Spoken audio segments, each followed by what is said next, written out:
الحمدللہ نحمدہ ونصلی علی رسول الکریم بسم اللہ الرحمن الرحیم۔ آج میں آپ کو کعب بن اشرف یہودی کے قتل کا واقعہ بتا رہا ہوں۔ کعب بن اشرف کا واقعہ اس طرح ہے۔ امام خطابی رحمۃ اللہ علیہ المعالم میں امام شافعی رحمۃ اللہ علیہ سے نقل کرتے ہیں کہ ذمی اگر رسول کریم صلی اللہ علیہ وسلم کو گالیاں دے تو اسے قتل کیا جائے، اس فعل سے مسلمانوں کی ذمہ داری ختم ہو جاتی ہے۔ اس پر انہوں نے کعب بن اشرف کے واقعے سے استدلال کیا ہے۔ چنانچہ حضرت امام شافعی رحمۃ اللہ علیہ کتاب الام میں فرماتے ہیں، رسول کریم صلی اللہ علیہ وآلہ وسلم کے سامنے یا آپ صلی اللہ علیہ وسلم کے قرب و جوار میں یہود مدینہ کے سوا کوئی مشرک کتابی نہ تھا۔ یہ انصار کے حلیف تھے اور انصار نے حضور صلی اللہ علیہ وسلم کی آمد کے آغاز میں اسلام لانے کا پختہ ارادہ نہیں کیا تھا۔ چنانچہ یہود نے رسول کریم صلی اللہ علیہ وآلہ وسلم کے ساتھ مصالحت کر لی اور جنگ بدر کے بعد یہودیوں نے اظہار دعوت کا آغاز کیا اور لوگوں کو آپ صلی اللہ علیہ وسلم کے خلاف بھڑکانے لگے۔ چنانچہ رسول کریم صلی اللہ علیہ وآلہ وسلم نے بھی یہود کے خلاف جنگ و پیکار کا ارادہ کیا۔ اس ضمن میں پہلا واقعہ کعب بن اشرف کا پیش آیا۔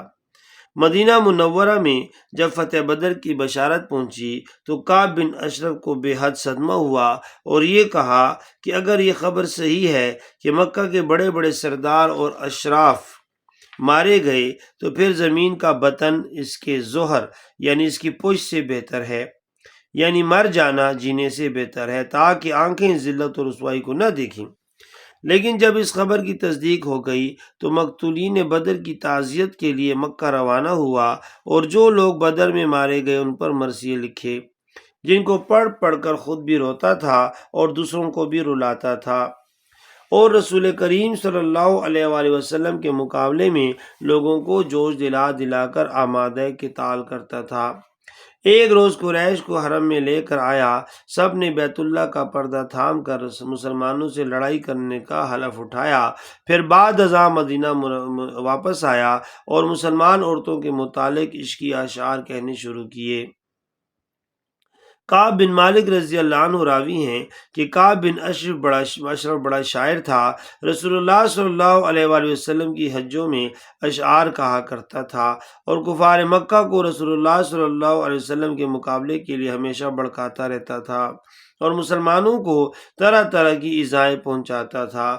رسول اللہ صلی اللہ علیہ وآلہ وسلم مسلمانوں کو صبر اور تحمل کا حکم فرماتے رہے، لیکن جب کسی شرارت سے باز نہ آیا تو آپ صلی اللہ علیہ وآلہ وسلم نے اس کے قتل کا حکم دے دیا۔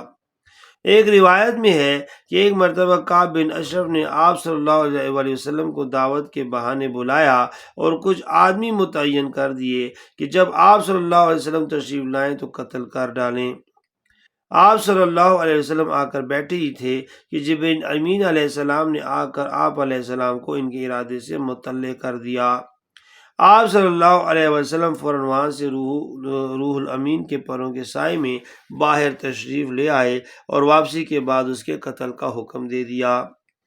صحیح بخاری میں حضرت جابر رضی اللہ عنہ سے مروی ہے کہ رسول اللہ صلی اللہ علیہ وسلم نے فرمایا، تم میں سے کعب بن اشرف کے قتل کے لیے کون تیار ہے؟ اس نے اللہ اور اس کے رسول صلی اللہ علیہ وآلہ وسلم کو بہت ایذا پہنچائی ہے۔ یہ سنتے ہی حضرت محمد بن مسلمہ رضی اللہ عنہ کھڑے ہو گئے اور عرض کیا، یا رسول اللہ صلی اللہ علیہ وسلم، آپ اس کا قتل چاہتے ہیں؟ آپ صلی اللہ علیہ وآلہ وسلم نے فرمایا، ہاں۔ تو محمد بن مسلمہ نے عرض کیا، یا رسول اللہ صلی اللہ علیہ وسلم، پھر مجھے کچھ کہنے کی اجازت دیجیے، یعنی اسے مبہم اور تعریفی کلمات اور زبانی الفاظ کہہ سکوں جن کو سن کر وہ بظاہر خوش ہو جائے۔ آپ صلی اللہ علیہ وسلم نے فرمایا، اجازت ہے۔ محمد بن مسلمہ رضی اللہ عنہ ایک روز کعب سے ملنے گئے اور اثناء گفتگو میں یہ کہا کہ یہ مرد یعنی رسول اللہ صلی اللہ علیہ وسلم ہم سے فقراء اور مساکین پر تقسیم کرنے کے لیے صدقہ اور زکوٰۃ مانگتا ہے اور اس شخص نے ہم کو مشقت میں ڈال دیا ہے۔ یہ چیز حریص اور طامع نفوس پر بہت شاق اور گراں ہے، اگر لیکن مخلصین اور صادقین کو صدق کے دل سے صدقات کا دینا اور فقراء و مساکین کی اعانت اور امداد کرنا انتہائی محبوب اور غایت درجہ لذیذ ہے، بلکہ خدا کی راہ میں مال نہ خرچ کرنا اس پر شاق اور گناہ ہے۔ میں اس وقت آپ کے پاس قرض لینے کے لیے آیا ہوں۔ کعب نے کہا بھی کیا ہے، آگے چل کر دیکھنا، خدا کی قسم تم ان سے اکتا جاؤ گے۔ محمد بن مسلمہ رضی اللہ عنہ نے کہا کہ اب تو ہم اس کے پیرو ہو چکے، ان کو چھوڑنا ہم پسند نہیں کرتے، انجام کے منتظر ہیں۔ اور دل میں یہ تھا کہ انجام کر اللہ اور اس کے رسول صلی اللہ علیہ وسلم کی فتح اور دشمنوں کی شکست یقینی اور محقق، جس میں شبے کی ذرا برابر گنجائش نہیں۔ اس وقت ہم یہ چاہتے ہیں کہ کچھ غلہ بطور قرض دے دیں۔ کعب نے کہا بہتر ہے، مگر کوئی چیز میرے پاس رہن رکھ دو۔ ان لوگوں نے کہا اب کیا چیز رہن رکھوانا چاہتے ہیں؟ کعب نے کہا اپنی عورتوں کو میرے پاس رہن رکھ دو۔ ان لوگوں نے کہا اپنی عورتوں کو کیسے رہن رکھ سکتے ہیں؟ اول تو غیرت اور حمیت گوارا نہیں کرتی، پھر یہ کہ آپ نہایت حسین و جمیل اور نوجوان ہیں۔ کعب نے کہا آپ اپنے لڑکوں کو رہن رکھ دو۔ ان لوگوں نے کہا یہ تو ساری عمر کی آر ہے، لوگ ہماری اولاد کو یہ تان دیں گے کہ تم وہی ہو جو دو اور تین سیر غلے کے معاوضے میں رہن رکھے گئے تھے۔ ہاں، ہم اپنے ہتھیار تمہارے پاس رہن رکھ سکتے ہیں۔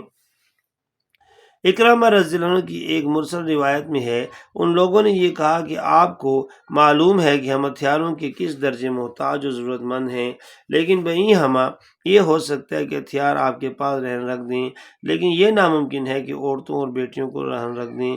کعب نے اس کو منظور کیا اور یہ وعدہ ٹھہرایا کہ شب آ کر غلہ لے جائیں اور ہتھیار رہن رکھ جائیں۔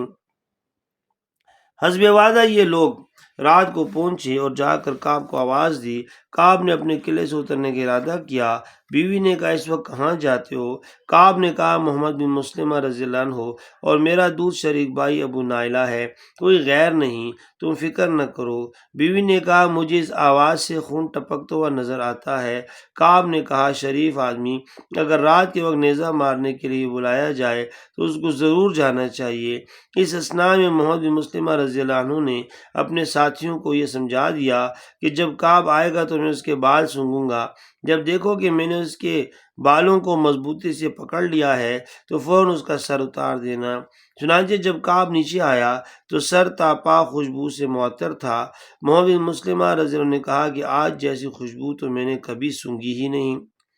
کعب نے کہا میرے پاس عرب کی سب سے زیادہ حسین و جمیل اور سب سے زیادہ معطر عورت ہے۔ محمد بن مسلمہ رضی اللہ عنہ نے کہا کیا آپ مجھ کو اپنے معطر سر کے سونگھنے کی اجازت دیں گے؟ کعب نے کہا ہاں اجازت ہے۔ محمد بن مسلمہ رضی اللہ عنہ نے کہا آگے بڑھ کر خود بھی سر کو سونگھا اور اپنے رفقا کو بھی سونگایا۔ کچھ دیر کے بعد پھر محمد بن مسلمہ رضی اللہ عنہ نے کہا کیا آپ دوبارہ اپنا سر سونگنے کی اجازت دیں گے؟ کعب نے کہا شوق سے۔ محمد بن مسلمہ رضی اللہ عنہ اٹھے اور سر سونگنے میں مشغول ہو گئے۔ جب سر کے بال مضبوط پکڑ لیے تو ساتھیوں کو اشارہ کیا، فوراً ہی سب نے اس کا سر قلم کر دیا اور آنن فانن اس کا کام تمام کر دیا۔ پھر اخیر شب رسول اللہ صلی اللہ علیہ وسلم کی خدمت میں پہنچے۔ آپ صلی اللہ علیہ وآلہ وسلم نے دیکھتے ہی ارشاد فرمایا افلحت الوجوہ، ان چہروں نے فلاح پائی اور کامیاب ہوئے۔ ان لوگوں نے جواباً عرض کیا ووجہک یا رسول اللہ، اور سب سے پہلے آپ کا چہرہ مبارک اے اللہ کے رسول صلی اللہ علیہ وآلہ وسلم۔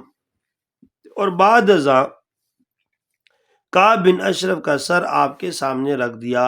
آپ علیہ السلام نے الحمدللہ کہا اور اللہ کا شکر ادا کیا۔ جب یہود کو اس واقعے کا علم ہوا تو وہ یک لخت مرعوب اور خوفزدہ ہو گئے، اور جب صبح ہوئی تو یہود کی ایک جماعت رسول اللہ صلی اللہ علیہ وآلہ وسلم کی خدمت میں حاضر ہوئی اور عرض کیا کہ ہمارا سردار اس طرح مارا گیا۔ آپ علیہ السلام نے فرمایا کہ وہ مسلمانوں کو طرح طرح کی ایذائیں پہنچاتا تھا اور لوگوں کو ہمارے خلاف کتابل برانگیختہ کرتا اور آمادہ کرتا تھا۔ یہود دم بخود رہ گئے اور کوئی جواب نہ دے سکے، اور بعد ازاں آپ علیہ السلام نے ان سے ایک عہد نامہ لکھوایا کہ یہود میں سے آئندہ کوئی اس قسم کی حرکت نہ کرے گا۔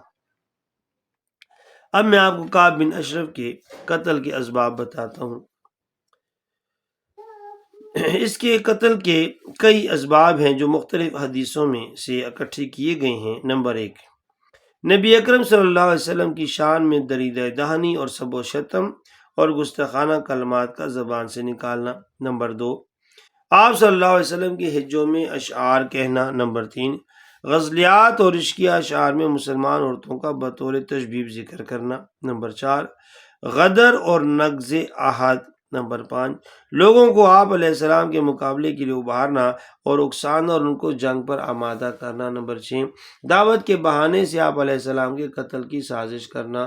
نمبر 7، دین اسلام پر طعن کرنا، لیکن قتل کا سب سے قوی سبب آپ علیہ السلام کی شان اقدس میں درید دہنی اور سب و شتم اور آپ علیہ السلام کی حجوں میں اشعار کہنا ہے۔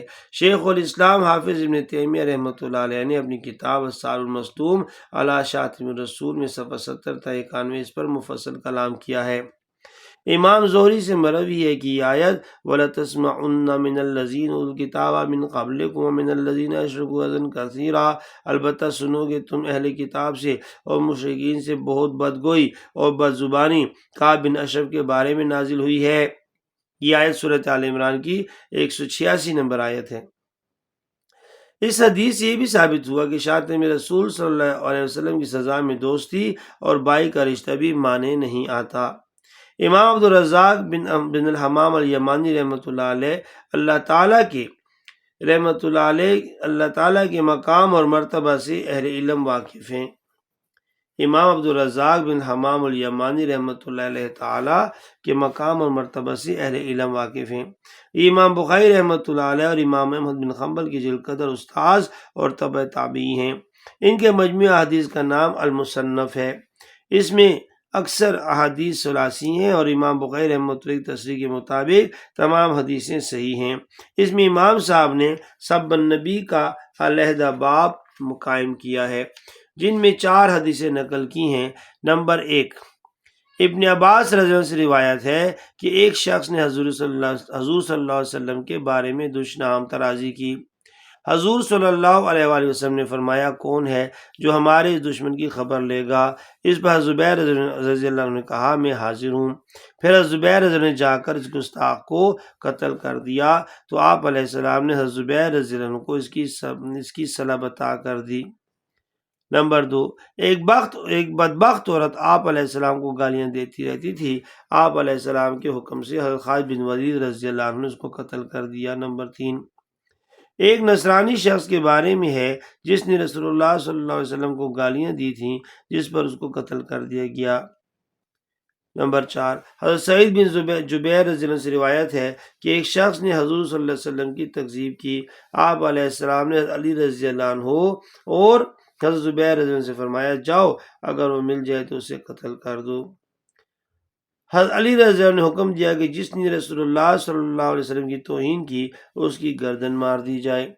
قاضی ایاز رحمۃ اللہ علیہ نے کتاب الشفا میں ابن قانے سے روایت کی ہے کہ ایک مرتبہ ایک شخص نے بارگاہ رسالت میں حاضر ہو کر عرض کیا، یا رسول اللہ صلی اللہ علیہ وسلم، میں نے اپنے والد کو آپ علیہ السلام کی شان میں گستاخی کرتے ہوئے سنا تو یہ مجھ سے برداشت نہ ہو سکا، اس لیے میں نے اسے قتل کر دیا۔ تو آپ صلی اللہ علیہ وسلم نے اس سے باز پرس نہیں فرمائی۔ تو دوستو بزرگوں، ان ساری باتوں میں غور کریں اور نبی علیہ السلام کا مقام پہچاننے کی کوشش کریں۔ اللہ تعالی ہم سب کو نبی علیہ السلام کی اتباع، آپ صلی اللہ علیہ وسلم کی محبت اور آپ سے عشق صحیح طریقے سے کرنے کی توفیق عطا فرمائے۔ ھذا المرام، جزاک اللہ خیرا۔